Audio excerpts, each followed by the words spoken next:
अस्सलामु अलैकुम वरहमतुल्लाहि वबरकातुहू। कोई हादसा पेश आने पर लोगों की मदद करना, उनका सहारा बनना, उनको खाना खिलाना, ये रसूलुल्लाह सल्लल्लाहु अलैहि वसल्लम की सुन्नत है, हुजूर की तालीम है। कुरान मजीद में अल्लाह ताला इरशाद फरमाता है, वमन अहयाहा फकअन्नमा अहयन्नास जमीआ, कि जिसने एक इंसान की जान बचाई गोया कि उसने सारी इंसानियत की जान बचाई। एक इंसान की जान बचाना कुरान मजीद ने कहा है कि ये इतना बड़ा पुण्य और सवाब का काम है जैसे कि दुनिया के सारे इंसानों को इंसानियत की जान बचाना। कुरान के नज़दीक एक इंसान की जान इतनी कीमती है। इसी वजह से जब ये हादसा पेश आया तो मुसलमानों की बहुत सारी तंजीमें रिलीफ कैंप उड़ीसा में जहाँ ये हादसा पेश आया है लगा चुकी हैं। जब जमीयत उलमा हिंद की तरफ से खाना खिलाया जा रहा है, मरीज़ों का इलाज भी किया जा रहा है और जमात रज़ा ये भी वहाँ पहुँच चुकी है। बहुत सारी तंजीमें लोगों की खिदमत के लिए अब तक जा चुकी हैं। मैं समझता हूँ कि मुसलमानों के बराबर तादाद में शायद ही कोई दूसरी और तंजीम ऐसी हो जो इतना बड़ा काम लोगों की खिदमत का अंजाम दे रही हो। मुसलमानों ने हर वक्त हर मौके पर जब भी इस तरह से कोई मुसीबत कोई हादसा हमारे मुल्क में पेश आया है बढ़ चढ़कर हिस्सा लिया है। मुझे कोरोना के वो दिन भी याद हैं जब लोग अपने बाप को कांधा देने को तैयार नहीं था। घर वाले अपने किसी रिलेटिव के, बल्कि यूं कहिए कि किसी की माँ थी, किसी का बाप था, किसी की औलाद थी, लोग बॉडी को छूने को तैयार नहीं होते थे।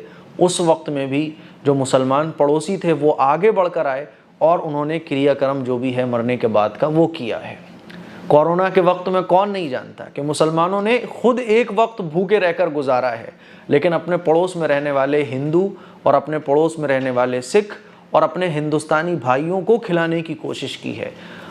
आप पूरी हिस्ट्री पढ़ेंगे मुल्क की ना तो आपको पता चलेगा कि मुसलमानों ने आगे बढ़ चढ़कर जितने भी ये सोशल वर्क्स होते हैं बहुत बढ़ चढ़कर हिस्सा लिया है। क्यों?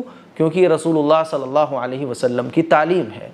लेकिन अफसोस होता है जब इन सारी चीज़ों पर पर्दा डालकर, अच्छे कामों को छुपाकर खामा में कुछ इश्यूज ऐसे बनाए जाते हैं जिससे मुसलमानों की छवि ख़राब हो। उड़ीसा में ट्रेन हादसा हुआ तो इसको भी जो है ना कुछ लोगों ने सोशल मीडिया पर इस तरह से मुसलमानों के साथ जोड़ने की कोशिश की कि गोया कि ये हादसा नहीं है बल्कि साजिश है। देखो ये मस्जिद पास में, और देखो ये जुमे का दिन, और देखो ये जुमे के बाद का कुछ वक्त, और इस तरह से, और देखो ट्रेन मास्टर जो है उसका नाम शरीफ, इस तरह से जोड़कर इसको मुसलमानों से जोड़ने की कोशिश की गई और ये कहने की कोशिश की गई कि ये हादसा नहीं है बल्कि ये साजिश है।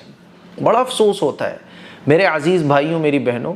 मुझे कोई ऐसा नहीं है कि अपने हिंदू भाइयों को नीचा दिखाना हो, बल्कि जो अमन पसंद हिंदू हैं, हर फील्ड में मैं कहता हूँ बुरे लोग होते हैं। मुसलमानों में भी कुछ बुरे लोग होते हैं, हिंदुओं में भी कुछ बुरे लोग होते हैं, लेकिन उनकी वजह से पूरी कम्युनिटी को बुरा नहीं कहा जा सकता।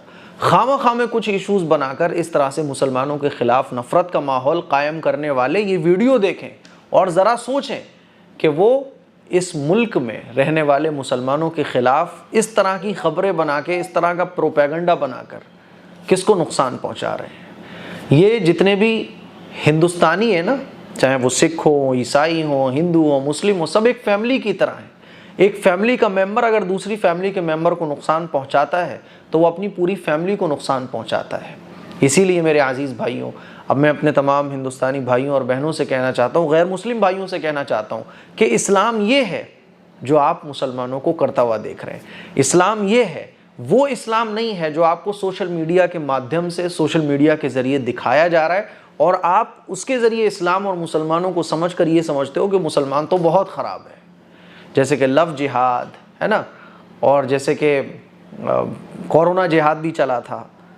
ये जिहाद कहते ही इसको हैं, ये जिहाद है, ये मुसलमानों का जिहाद है, गरीबों को खाना खिलाना। असल जिहाद की डेफिनेशन यही है।